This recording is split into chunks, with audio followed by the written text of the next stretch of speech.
If you did believe that God was a necessary being, that you literally could not imagine a universe in which God did not play an important role, in order logically for me to refute that belief, all I need to do is to invent a universe in which God does not exist. Invent a universe in which God does not exist. So according to Sean Carroll, all we have to do in order to show that a conscious creator is not necessary to the existence of a universe is consciously create a universe. Does anybody else see the problem with this?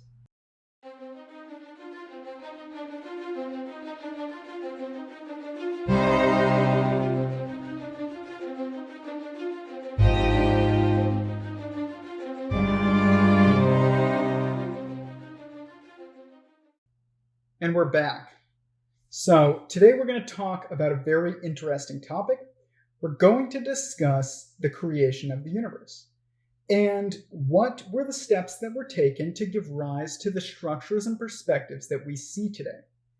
Now, as you can see by the very first clip, Sean Carroll believes that you can get a universe if you have a creator create it, but then also you will be able to create a universe that doesn't require God. So a conscious creator can create a universe that doesn't require God. This doesn't make any sense. I'm struggling. But that's because it makes no sense. So God created the universe. Let's just assume for the sake of argument. How would he do it? And would it give rise to the structures that we described in the previous video of the quantum of consciousness and the various aspects of quantum mechanics and the particle structures that we see in quantum physics and beyond quantum physics? Because there's actually nothing beyond quantum physics, but beyond quantum physics as we define quantum physics. But how would he do it? By the way, just letting you know, forewarning, this topic today is way more complicated than even the last topic. So, give yourself some grace, give me some grace in trying to describe it. So first, let's recap the last episode. So on the last episode, we discussed the source code right here, which is a quantum of consciousness, which is a 9-dimensional or 9-event structure that has 6 fundamental perspectives in it, which are actually just, another way of looking at the 4 fundamental perspectives, which are inside, outside, separate, and oneness. We've split up oneness into a triality of oneness within, oneness without, and singularity, and inside, outside, and separate are also a triality. So we have what is called a binary triality. It's 2 sets of 3 or 3 sets of 2, and it's equal to 6.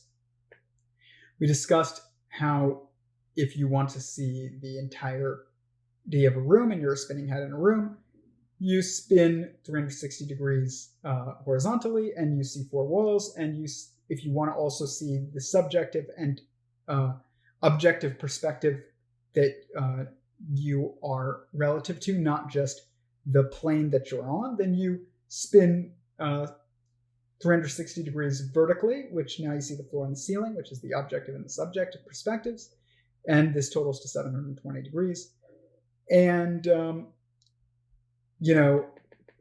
we touched on the universal life cycle right here, which is a universe within a universe within a universe within a universe. And each time we go down one, it is within the one above it. It's a 720 degree structure with these periods of growth that start with force point, particle, atom, molecule, cell, organism, family, caste, and technological singularity. And then a force point is an assembly of information and energy, which gives rise to an atom, which is an assembly of force points, which force points are the elementary fermions, if you remember from the last episode. The assembly of particles is an atom, or is an atom. The assembly of atoms is a molecule. The assembly of molecules is a cell. The assembly of cells is an organism. The assembly of organisms is a family. The assembly of families is a caste. And the assembly of castes and tribes is a technological singularity. We will show that later. So that's where we're at. How do we get this?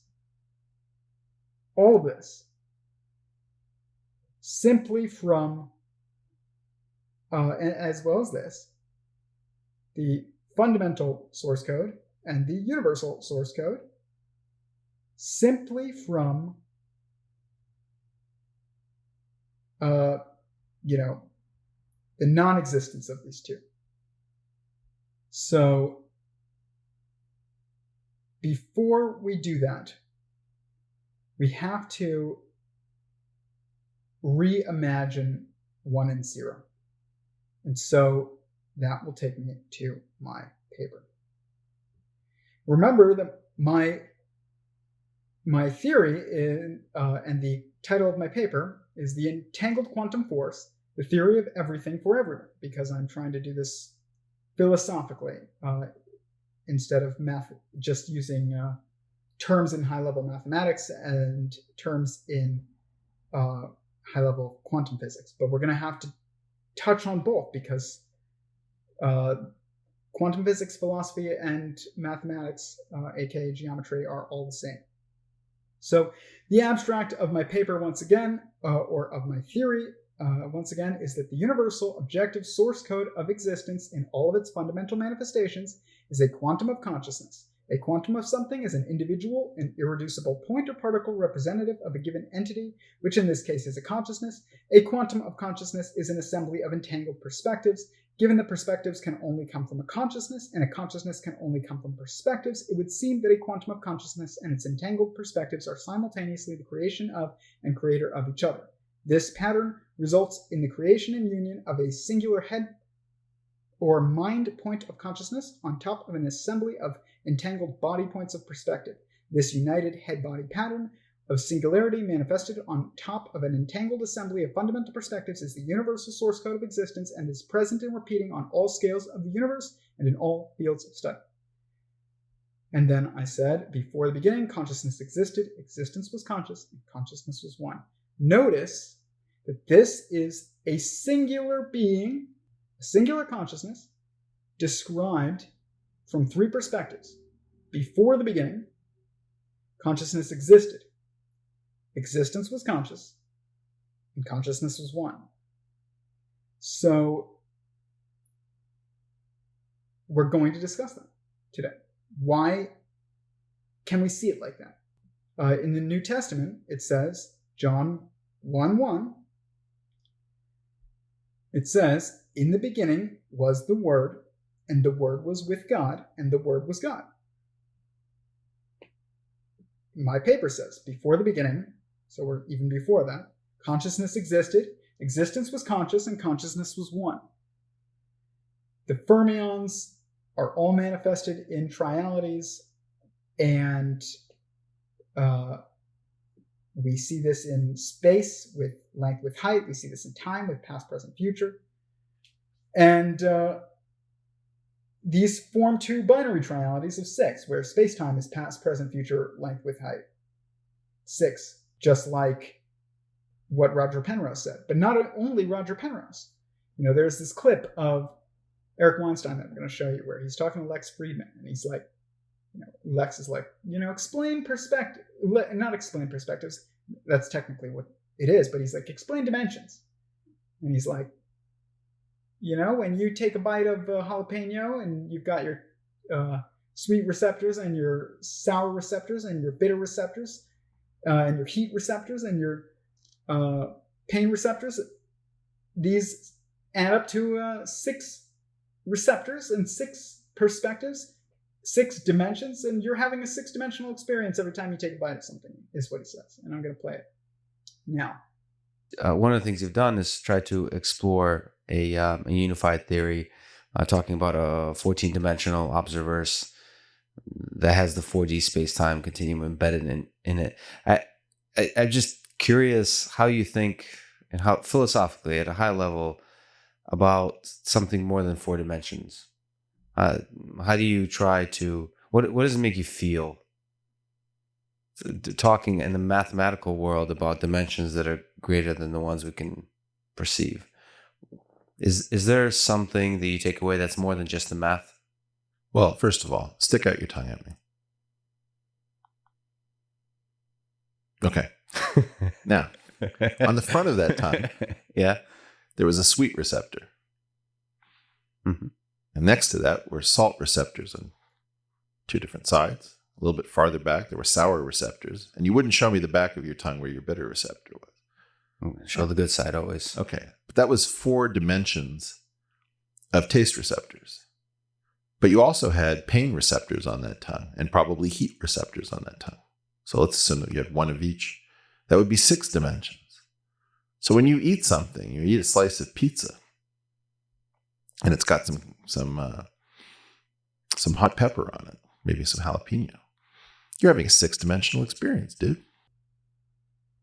So I don't think that I'm the only one that's come to this, given Roger Penrose's idea of 6-dimensional space-time, and Eric Weinstein is correctly identifying a binary triality right here. And I'm going to show you that it's everywhere. So first, let's start with the part of my paper titled Reimagining Zero and Infinity. In order to further describe this entangled quantum force and show that it is a quantum of consciousness built on an assembly of entangled perspectives, we must first reaffirm our basic understanding of being. Where did existence come from? How does something come from nothing? This seems to be an eternal debate, but it truly needn't be. In order to see why, we must first challenge some of our most basic understanding of algebra and math in general. From the beginning of our scholastic mathematical education, we are taught that 0 is equal to nothing. This means that 0 is equal to non-existence. This is impossible because non-existence doesn't exist, and no number can represent that which doesn't exist. It doesn't even make sense for 0 to be a placeholder for non-existence in mathematics, as non-existence is no place, so it cannot even have a symbolic placeholder represented by a number. Even if it could, it would be useless, since multiplying, dividing, subtracting, adding, squaring, or applying any other type of calculation to any number by nothing is a non-action, and so the value of any calculation by something by non-existence or nothing is non-existent, aka a non-calculation, and mathematics is the calculation of the value of actions of quantized existence. If 0 cannot have a value of nothing, then what is the true value of 0? The true value of 0 can be seen when we sum all possible numbers. When we sum all possible positive and negative numbers that could exist, the sum will always be equal to 0. This means that 0 does not equal nothing. It instead means that 0 is equal to everything. Therefore, the true value of 0 is equal to infinity. Given the assumption that 0 is equal to infinity, if we now try and divide something by 0, it is no longer an impossible non-action, despite what your calculator will still tell you. Now that 0 is equal to infinity, dividing any number by 0 is now an infinite division of that which is being divided, and therefore an infinite action. That means that anything divided by 0 is equal to infinity. The only exception to this is 0 divided by 0, aka infinity divided by infinity, which equals 1. Infinity is a number that encompasses all that exists, 0, all that has existed, negative numbers, and all that will exist, positive numbers. 0 represents all past, present, and future states of existence, and even with this apparent endlessness, existence has a seemingly almost unique quality, that is that it has inherent and complete oneness. This is simply because existence encompasses all that exists and therefore inherently is separate from and excluding of that which is non-existent. This is due to the fact that anything which is non-existent simply cannot exist and therefore does not exist. The only other thing that objectively has inherent oneness without an outside observer to perceive the oneness of an entity is a consciousness. Since 0 is equal to infinity and existence is inherently 1, it stands to reason that we can also set the value of 0 not only to equal infinity, but also as equal to 1. This idea seems paradoxical when we apply it to something that we are familiar with within existence, but the conceptualization of infinity is not something we are even capable of observing in anything we are familiar with. While this idea may seem like a paradox, it actually is not. In fact, this idea makes perfect philosophical sense when considering the properties of a quantized existence. This idea of infinite oneness fits even more perfectly when applied in regard to the assertion of this paper, which is that existence is a single quantum of consciousness composed of an assembly of fundamental perspectives that are simultaneously the creator/animator of and the creation/animation of each other. This binary singularity is locked in a singular yet endless loop. This is because a perspective requires a conscious perceiver, and a conscious perceiver must have multiple entangled perspectives to perceive and be conscious of. But more on that later. This new perspective doesn't just invalidate the argument that you can get something from nothing, it invalidates the entire debate. This entire discussion throughout the millennia has been moot since the argument itself is wrong. The question should not have been, how could something have come from nothing?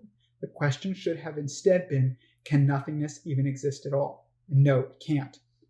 What this renewed understanding of the nature and structure of existence tells us is that nothingness doesn't exist, nothingness has never existed, and nothingness will never exist. It also tells us, due to the inherent nature of existence itself, that not only does existence exist in the present, but it always has existed, and it always will exist. Existence objectively exists in an ever-present and eternal state. We will examine this further when describing the nature of space-time later on. Given that 0 is equal to infinity, and that the entirety of existence is inherently one, if it is a consciousness, the 6 equations to describe the most fundamental nature of existence are as follows. Anything divided by 1 is equal to itself. Anything times 1 is equal to itself. Anything divided by itself is equal to 1. 1 times 1 is equal to 1. Anything except 0 divided by 0 is equal to infinity. And anything times 0 is equal to infinity. Notice that these fundamental equations break down to a binary triality, aka 3 sets of 2 or 2 sets of 3. This is consistent with the universal source code that this paper will describe that appears to occur in all aspects of existence and all fields of study. All of the above considered, it can be deduced that the value of the totality of all that is, all that was, and all that will be in existence is expressed as existence is equal to infinity, or 1 is equal to 0. What we can see is that 1 is equal to 0 encompasses the inherent oneness and infinite potential of existence itself. A point is often thought of as a zero-dimensional shape, but given the above, we now know that a zero-dimensional shape is really an infinite dimensional shape. Now that the concept that existence is simultaneously equal to infinity, 1, and itself has been mathematically described, we can use this renewed understanding of the mathematical nature of existence as a cornerstone from which to construct a model of the process and structure of the universe, the multiplicity we see within it, and the infinite singularity that gave rise to it. Okay, I'm going a little fast because I recorded this video previously and I was really struggling with what to say in certain points. So bear with the speed, slow it down if you need to, but I've already done this like 3 times. Bear with me. So remember, we have the universe constructed of the source code. The source code is a quantum of consciousness. The universe is a universe, and it's part of a multiverse chain that is a double helix. And what this is it's a fiber bundle, okay? And when you're looking at a quantum of consciousness, which is just a particle, what you see is a fiber bundle on the outside, from the outside in. But from the inside, what you see is a double helix. It's a Hopf vibration, essentially, looking at itself from the inside out and the outside in at the same time, so spinning inside out and outside in at the same time. That's why you're getting 720 degrees of rotation. And inside, you're seeing a double helix of spiraling, because it's looking at itself from the inside out and the outside in at the same time, but because it's looking at itself, it's a spiral. So imagine a dog chasing its own tail. This is why we see DNA spiraling, and this is why you see, spiral everywhere, because the universe and you and the multiverse chain itself, and which is all of creation, it's all, and even God, it's all a dog, maybe God. I don't want to cross that line, but maybe God. It's all a consciousness trying to understand itself from the inside out and the outside in at the same time, and therefore looking at itself, and therefore a dog chasing its own tail. So remember that the quantum of consciousness is, 9 dimensions with binary triality within those 9 dimensions, and it sums to 33 because it's a 3x3 grid that ends in a self-reflection, and a 3x3 grid, when it sees itself in the mirror, sees 3 twice, which is 33. It's not E-word, just is. So we're also seeing 3, 6, and 9, which are right here and here and here, which is exactly what Tesla said, that we would see when we understood the universe. You would see 3, 6, and 9. So why are we seeing 3, 6, and 9 within this 9-dimensional shape? Because when you take a whole, which would be 9, 1/3 of it is 3, and 2/3 of it is 6, and the whole is 9. So I'm going to show you this binary triality, which is the 6 perspectives of the quantum of consciousness, which is singularity, inside of inside, separate, outside of oneness, oneness within, inside of inside of outside, inside, separate, and oneness, oneness without, which is outside of outside, and outside, which is separate from oneness. And this is 2 sets of 3, 1, 2, and 3, and that's one set, and then these white ones are another set, or 3 sets of 2, which is singularity and separate, oneness within and inside, and oneness without and outside. These line up perfectly with these fundamental equations that I just described in my paper, which is anything divided by 1 is equal to itself, anything times 1 is equal to itself, anything divided by itself is equal to 1, anything times 1 is equal to 1, anything except 0 is divided by 0 is equal to infinity, and anything times 0 is equal to infinity. We see this pattern everywhere. What it is an objective and subjective perspectives on triality. And you can see this in the mathematical order of operations right here. Parentheses, exponents, multiplication, division, addition, and subtraction. What's interesting is when you look at this, the one in black is usually in some way the sum of all of the previous. So parentheses includes everything within it. It's the sum of everything within it. The aspects of equations right here. And granted, remember that I'm not an expert on every field that you're about to see, so I did my best, and this is a work in progress. The numbers right here, complex and real, irrational and rational, integers and whole.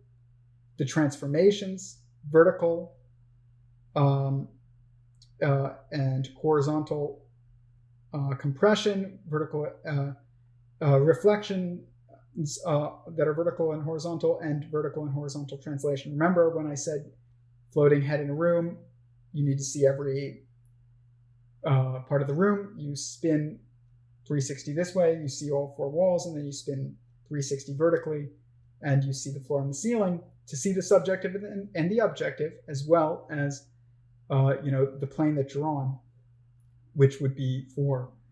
And so here you're seeing subjective and objective, which is vertical and horizontal. And you're also seeing, the triality, which is what we see, everywhere. You're seeing it here in space-time, present, height, future, length, past, width. Past, present, future, length, width, height. Space-time represented as 6-dimensional. You're seeing it in matter. You have consciousness at the top, which is what every quantum particle is. Actually, it's a fiber bundle, which is a consciousness. And you have consciousness at the top because it's the sum of everything. And below you have gas, liquid, and solid, which are 3 states of matter that are increasing in mass scale, just like what we see with the the fermions right here, an electron, a muon, a tau. Tau is a heavier electron. A solid is, it's a heavier state of matter than gas. And you see consciousness, plasma, and Bose-Einstein condensate, and the others. We're going to talk more about this because that's in another episode, but it's interesting. But those three have a degree of self-animation to them. You have also the fundamental solids, which is a sphere, an icosahedron, a cube, a dodecahedron, a tetrahedron, and an octahedron. Another binary triality. The elements of design: texture, color, space, value, line, form, volume, shape. Color mixing: when you use a printer, it is you use magenta, cyan, and yellow. When you are looking at a screen, like you are right now looking at me, if you look very closely at those pixels, you will see that they are a red, a blue, and a green. Somehow they mix to form every color that you could imagine. The primary colors and the secondary colors are yellow, red, and blue, as well as green, orange, and purple. You can see it manifests in language. We have nouns / pronouns, adjectives, verbs, adverbs, interjections, and prepositions / conjunction. Like I said, I'm not an expert on all these things, so bear with me. But you get the point. This is everywhere. Aristotelian elements of drama, there's 6.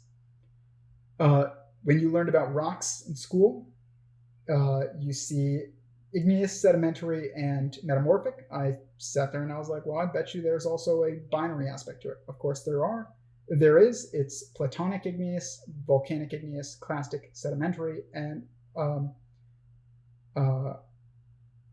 chemical sedimentary, foliated metamorphic, and non-foliated metamorphic.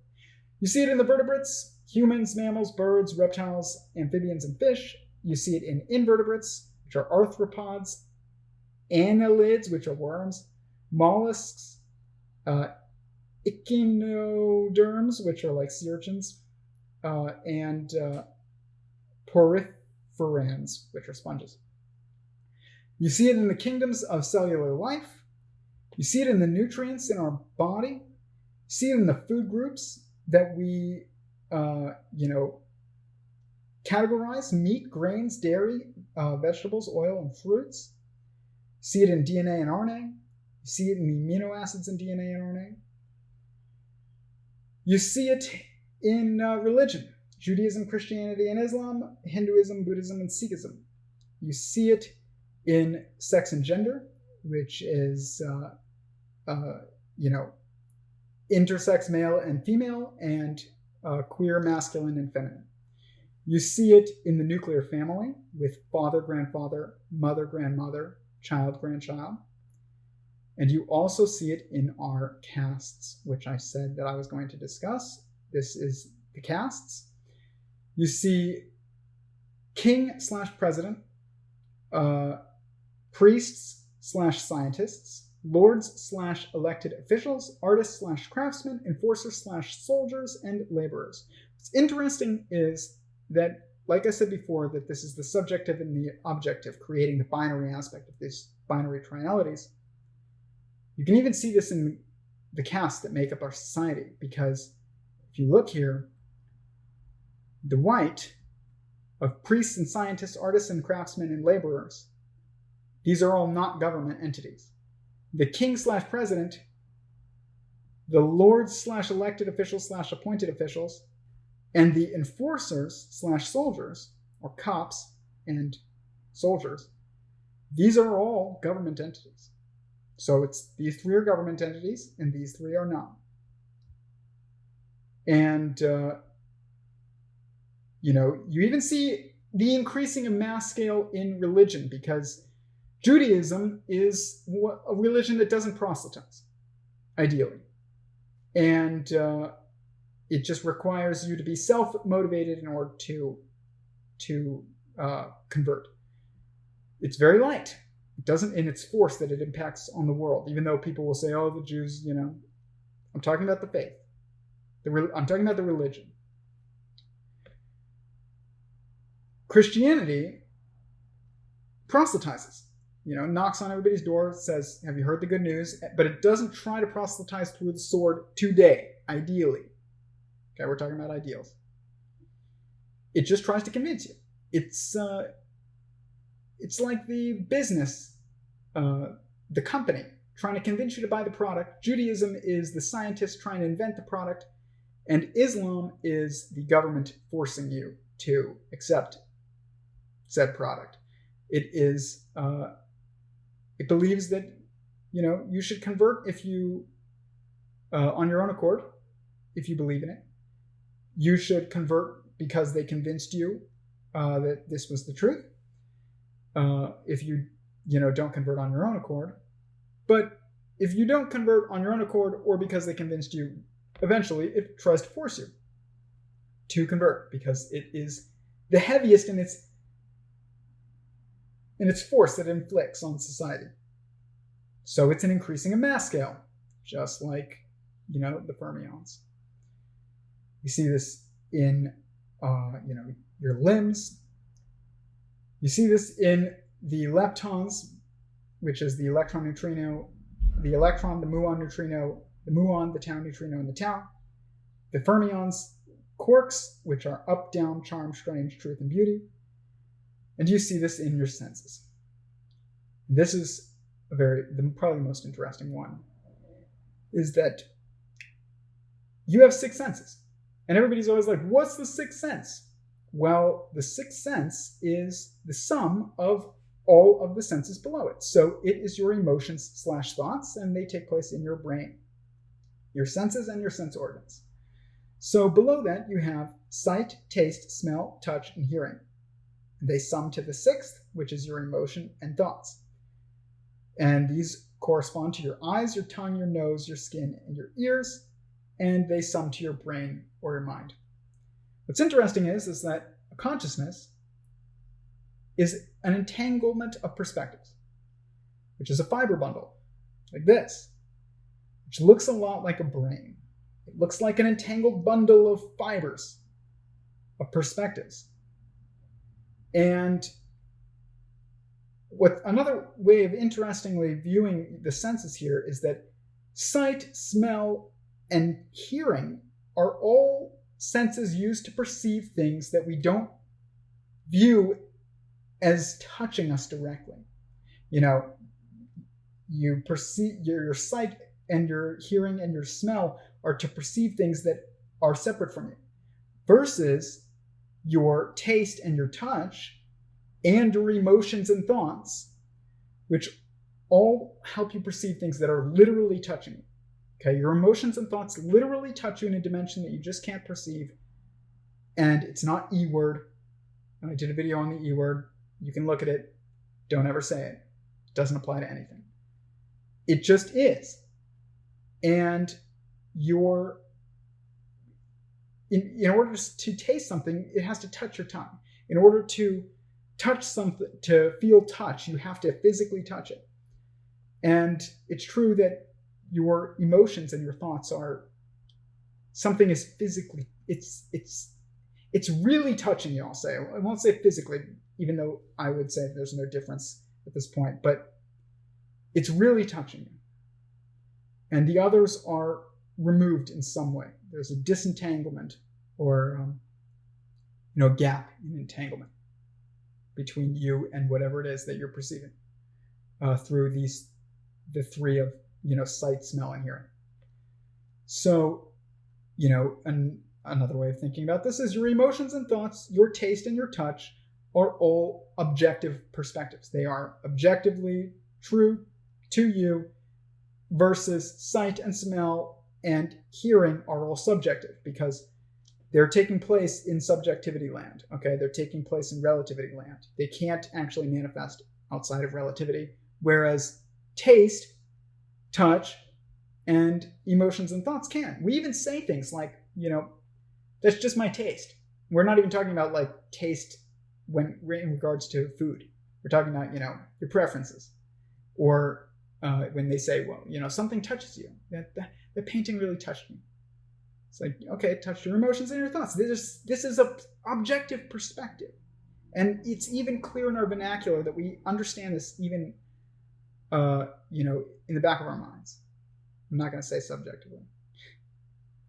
But there you go. This is the binary triality. It exists everywhere. And now we're going to talk about where it comes from. Not just where this comes from, but where everything comes from. Where it comes from is God.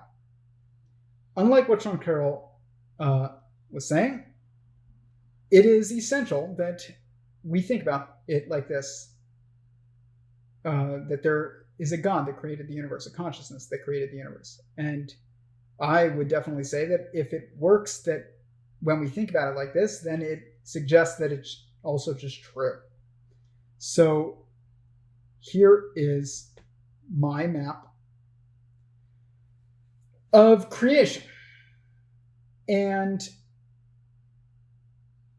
this looks very complicated. So I'm going to try and explain it.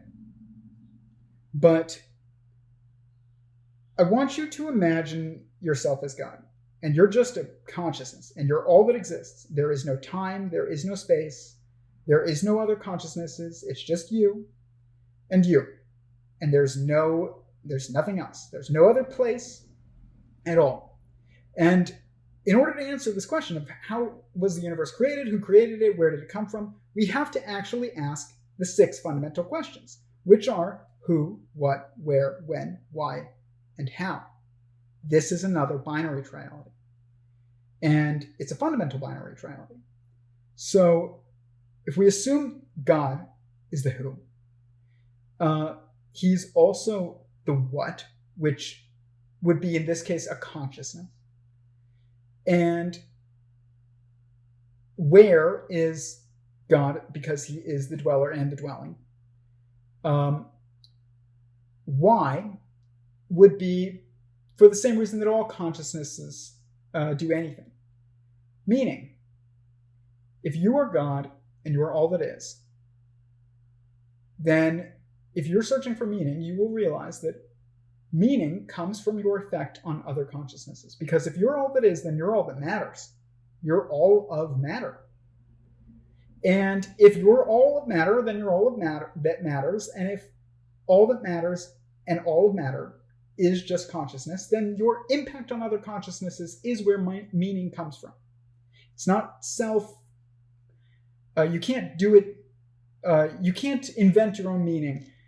God created meaning for himself by creating multiplicity of consciousness within his oneness of consciousness. Because even if you're God and you're all that is, even then you have no meaning if you are all that is. But as soon as you create multiplicity of consciousness and you're the creator of multiplicity of consciousness, you're everything at that point. You're no longer meaningless. You are all that matters.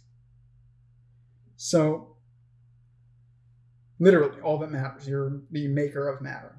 So now we have why. And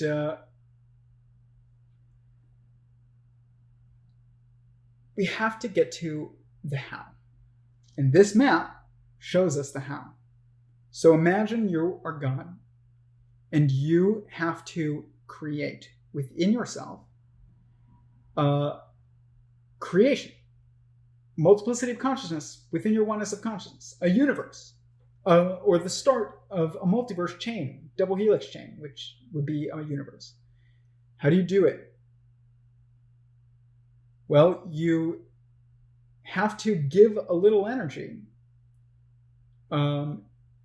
towards your creation in order to animate it.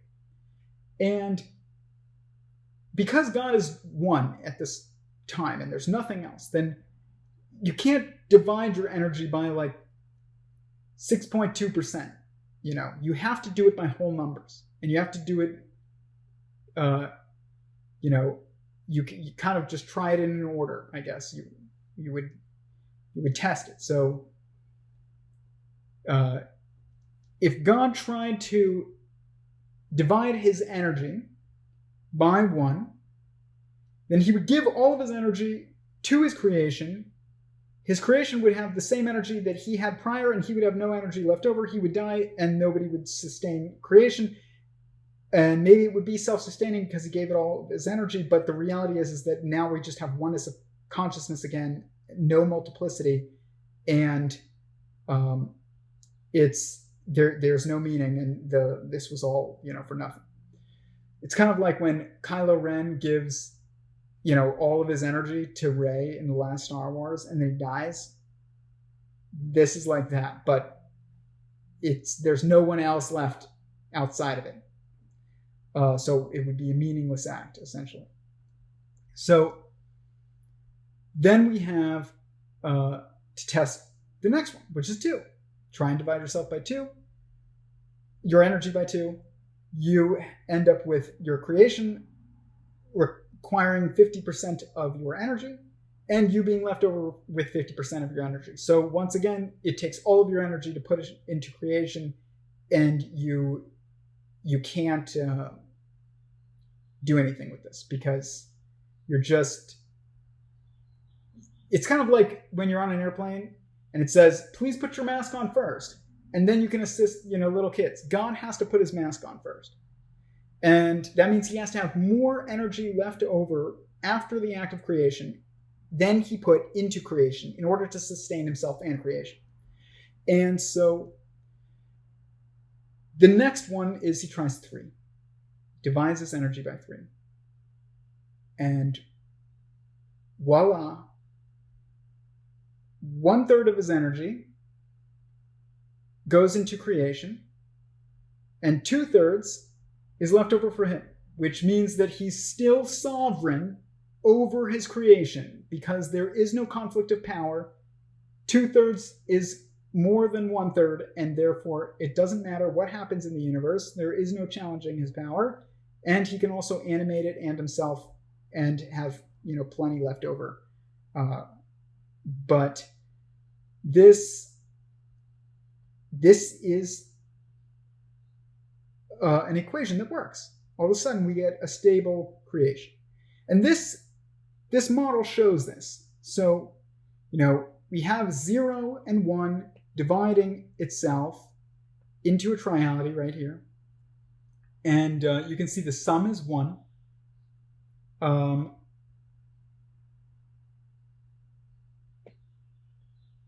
Now you can see the sum is 1 right here. And you can see that it's still, though, it's 3. And you get 1/3, 1/3, and 1/3, which is 33. So, but you're left with 2 which is, count 2, of the 3 for God, which would be this cube right here.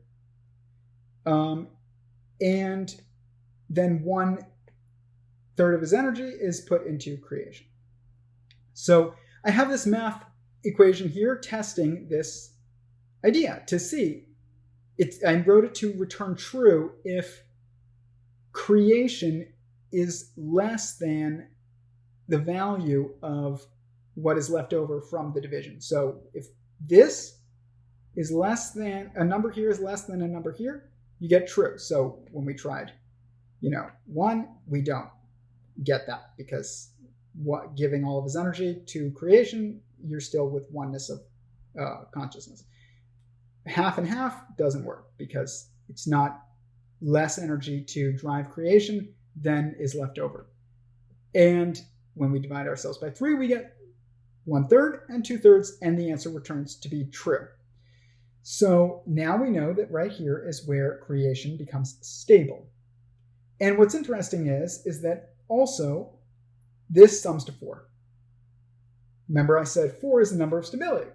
You get 1, 2, 3, and 4, and on the 4th, right here, with 4, where the sum is 4, we get stability.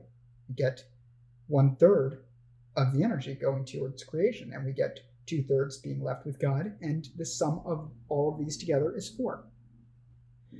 So we get a stable structure of creation and creator, universe and God. And I have all of these numbers here calculating, the average, the sum, and the count of different aspects or perspectives on the numbers that are manifested here. What you can see is that this is one perspective on creation. This is another perspective on creation. This is creation. And once again, you see here a count of 4 this time and a sum of 1 right here. So what we're seeing is a oneness of consciousness created in creation via this act of division by 3, giving of 1/3 of energy. So you're seeing all of these symmetries. You're seeing 4 here as the sum of these. And these. Well, it's the count of here and the sum of here. Well, it's the count of here, the sum of here. What's interesting, this 4 is the sum of these, and it is the count of here. But what's interesting is that the sum of these 3, as you can see right here, is 6. So we're getting 6 from one perspective, 4 from another perspective. This is kind of like what I said in the last video, is that they are the same from 2 different perspectives. We're also getting, here we're getting a count of 12 and a sum of 18. And then over here, we're getting a sum of 14, which Eric Weinstein said, 14-dimensional observers, and a count of 12. And then in here, we're getting a sum of 12 and a count of 9, just like the quantum of consciousness is, a count of 9. So when we go here, I was messing around and I realized that creator and creation are 2 different perspectives of what we're left with after God creates. So that sums to 2 perspectives. And you can see that here when we sum all of this, the red, which is creation and creator, we get a sum of 2 and a count of 6, interestingly enough. So I squared it, and because I multiplied it by itself, okay, because that's one of the fundamental equations. And you get 4, which once again is right here. Okay? And then I took creation from the 2 perspectives, right here and right here. And the 2 sums, which is 14 and 18, and the sum of these 2 is 32. And 32 divided by 2 is 16. And remember that we're dividing it by 2 because there's 2 perspectives right here, 1 and 2. Divided by 2 is 16. So the average is 16 each. Okay, so I tried to get the average value. So the average value is 16 of this, and the average value of creator and creation is 2. So with the creator, I squared it. But with the creation, I got the square root because it's a mirror. And we're looking for symmetries. So the square root of that is 4. So what's interesting is that this 1 is a division of 4 divided by 4, and this 0 is a subtraction of 4 minus 4. And so we get oneness and infinity in creation and creator. And we also get 4 and 4, which is equal to 8. And when we sum them, remember that there are 8 periods of growth. And we're going to talk about that in Bott periodicity, which we see in the quantum force, United Quantum Force Assembly in the last video. And when you add that to God, you get 9 right there. So now we're having 4 and 4, and 1 and 0, and 9. Okay? All stemming from from creation, where oneness is divided by 3, and creation is equal to 1/3, which 1/3 is represented by a percentage, is 33. And when we look at the quantum of consciousness that all things are made of, we're seeing this symmetry again. We're seeing 9 is the count. Interestingly enough, 19, which is 1 and 9. That's not E word, it's an extra arithmetic symmetry. It's not just COVID. We're also seeing that it's a binary triality of, all of the fundamental perspectives are here, and they're just represented by numbers here. And we're seeing the 3, 6, and 9 that Tesla said we would see again. And the sum of which, all of this quantum of consciousness, this entangled knot of perspectives, is 33. So a 3 by 3 grid is seeing 33, and it's all coming from a structure that created it by dividing 1 by 3 and giving 1/3 of that energy, which is 33% to this. So we're seeing 33% of God's energy represented as 33. It's very interesting. It's not a coincidence. Okay?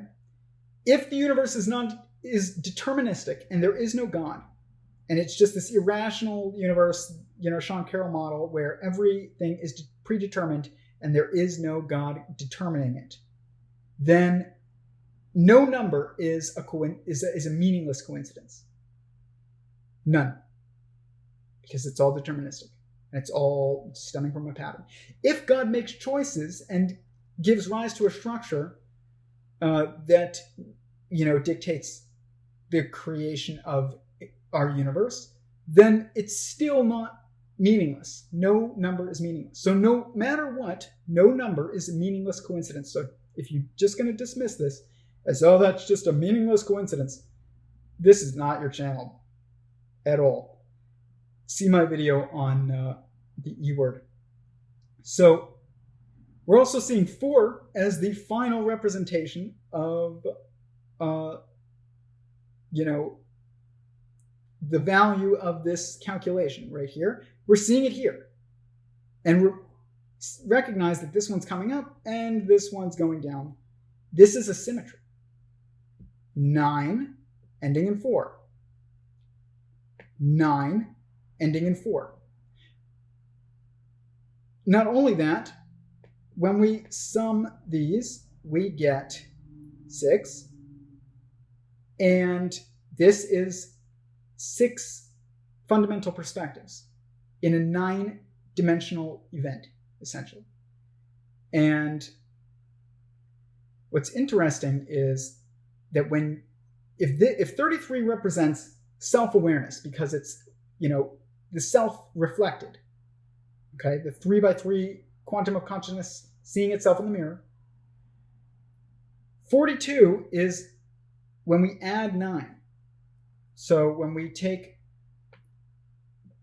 the 33 here and we add it to the count of 9, which is this, when we add the sum of the value of the calculation of self-awareness to the dimensions of the structure that it took place in, we get 42. And interestingly, 42 is described as the answer to life, the universe, and everything in Hitchhiker's Guide to the Galaxy. And he said, the author just said, I'm pretty sure that he chose that number because it was, funny. But what's interesting is that when we look at the first page of the gospel, we see in the genealogy of Jesus, okay, these guys were clearly onto something, whether or not you believe in Jesus, because if I'm saying that the universe is the logos of God, the generative structure of existence, the child of God, then the highest being that is in creation is the universe completely. Then what's interesting is that in the first page of the gospel, it says there are 3 sets of 14 generations. And these 3 sets of 14 generations sum to 42. 14 plus 14 plus 14.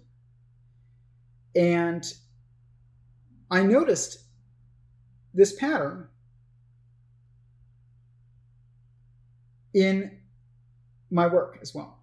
So if we're going to take you as a quantum of consciousness and the universe as a quantum of consciousness, and we're going to look at it, the value of you and the universe as 2 quantums of consciousness and all of the matter contained within it, which is the fermions, then when we make a map of that,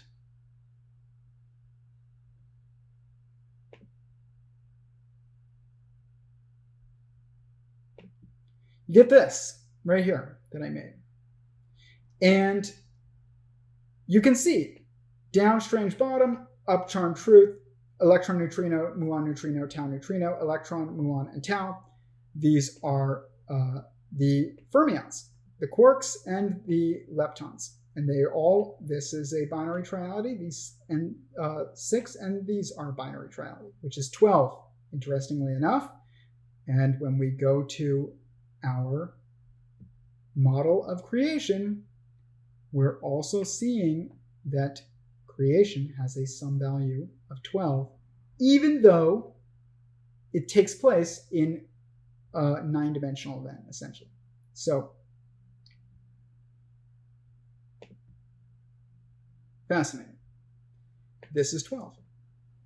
So, but if we take you and the universe as 2 consciousnesses that are therefore matter, because all matter is a quantum of consciousness and a fiber bundle, then we get a 14, right here you can see the count,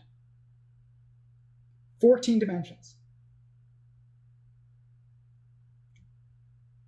And I decided to try and look at this in as many ways as I could that were symmetrical, because you have to search for symmetries. And you can see this is 1, and it has 14 as the sum, and it's just looking at it all as one thing. Then if we look at the universe / graviton, which is just what I call the universe, as 1 quantum of consciousness, you as another, these 4 as 4, these 4 as 4, and these 4 as 4, then you get 1 and 4 and 4 and 4 and 1.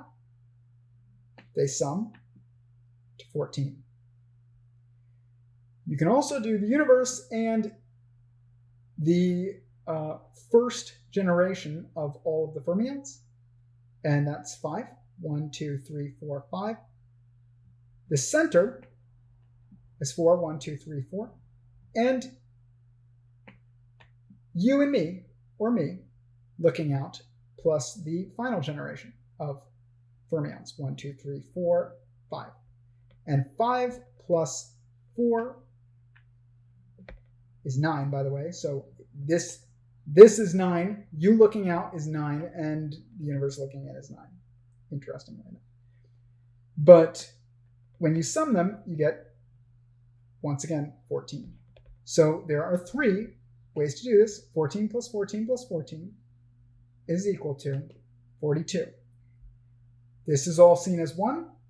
There's 1, 2, 3, 4, and 5 seen here, and 1 and 2 and 3 seen here. So 3 plus 5 plus 1 is equal to 9, right there. Another symmetry. So, Eric said it's 14-dimensional observers. So triality everywhere. First page of the Gospels, and also Hitchhiker's Guide to the Galaxy. This is the answer to life, the universe, and everything, apparently. But is that really true? Could 42 really be the answer to life, the universe, and everything? Interestingly enough, when we look at this pattern of the quantum of consciousness equaling 33, when we sum 3 plus 3 is equal to 6. It's a binary triangle. When we sum 4 plus 2, it's also equal to 6. It's another symmetry. So in some way, the value of 33 and 42 are the same, but they're a shift in perspective. One sees one side as equal to the other, and the other sees this side as not equal to the other. And,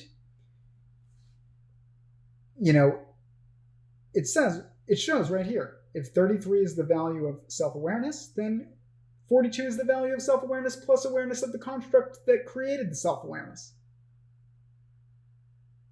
It says in the Bible that wisdom begins with fear of God. What it really means is wisdom begins with knowledge of God. Not what God is, not where God is, not why, not how, not when, but who. The construct that you're in is a consciousness. And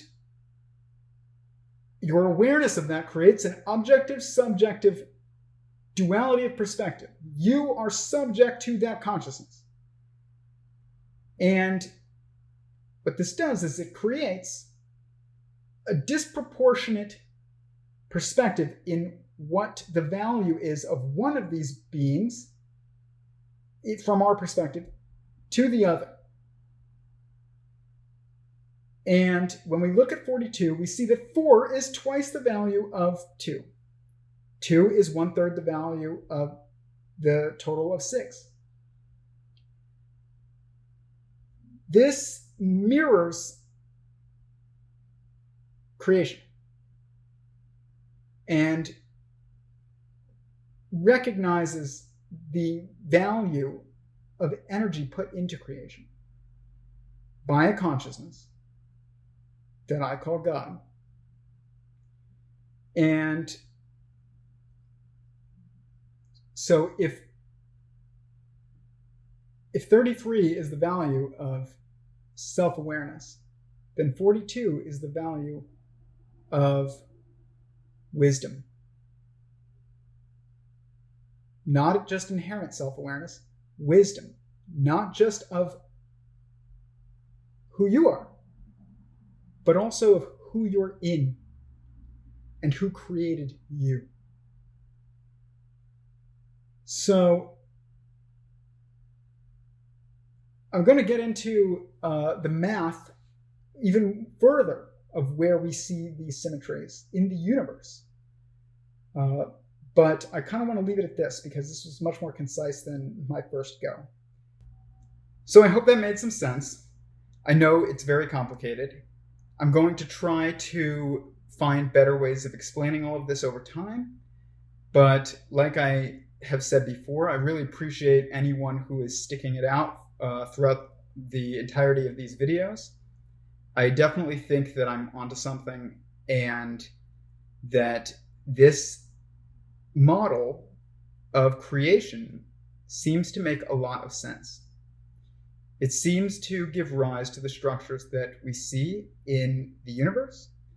It seems to create logical, mathematical structures as well.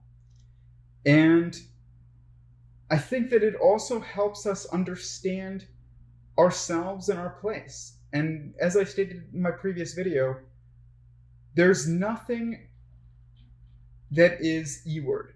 And part of the problem with that E-word is that it implies that there's some things that are not really relevant to us.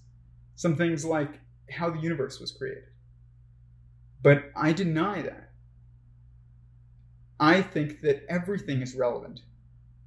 And that includes how the universe was created. It is personally relevant to you.